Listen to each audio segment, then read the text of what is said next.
ఎలగంటి గిట్టి channel. ఈరోజు leg piece biryani చేస్తున్నాను.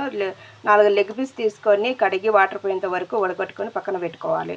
1 table spoon oil వేసుకొని, సాల్ట్ వేసుకొని, నిమ్మకాయ ఒకటి వేసుకోవాలి. 3 టేబుల్ స్పూన్ రెడ్ చిల్లి వేసుకోవాలి. 2 టేబుల్ స్పూన్ ధనియాల పొడి, 1 టేబుల్ స్పూన్ గరం మసాలా వేసుకోవాలి. 1 టేబుల్ స్పూన్ జీలకర్ర పొడి వేసుకోవాలి. ఇందులో కస్తూరి మేతి వేసుకోవాలి.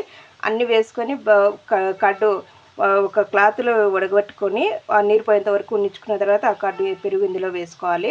అదంతా బాగా కలుపుకోవాలి. కలిపిన తర్వాత లెగ్ పీస్ వేసి అంతా బాగా మసాలా అంతా పట్టియాలి.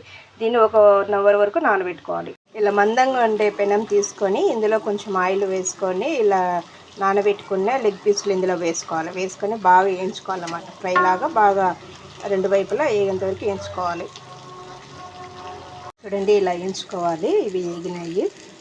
2 టేబుల్ స్పూన్ ఆయిల్ వేసుకోవాలి. ఇందులో ఆనియన్ వేగేంత వరకు వేయించుకోవాలి. సాల్ట్ వేస్తే తొందరగా వేగుతుంది. పుదీనా కొత్తిమీర వేసుకోవాలి. ఇప్పుడు ఇందులో రెడ్ చిల్లీ, ధనియాల పొడి, జీలకర్ర పొడి వేసుకోవాలి. ఇందులో గరం మసాలా కూడా వేసుకోవాలి. ఇప్పుడు ఇందులో కొంచెం పెరుగు వేసుకోవాలి. పెరుగు వేసుకున్నాను. కొంచెం సాల్ట్ వేసుకొని తగినంత 1 5 నిమిషాలు ఉడికించుకోవాలి.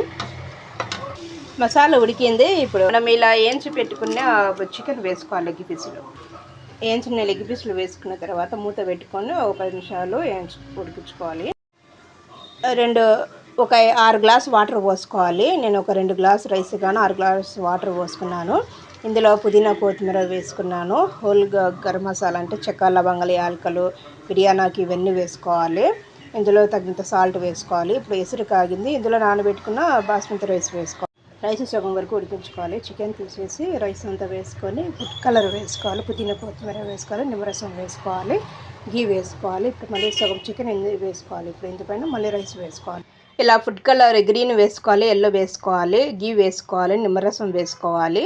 తర్వాత పుదీనా కొత్తిమీర వేసుకోవాలి. ఇందులో ఇప్పుడు మూత పెట్టుకొని 1 2 నిమిషాలు ఉంచుకోవాలి. అంతే.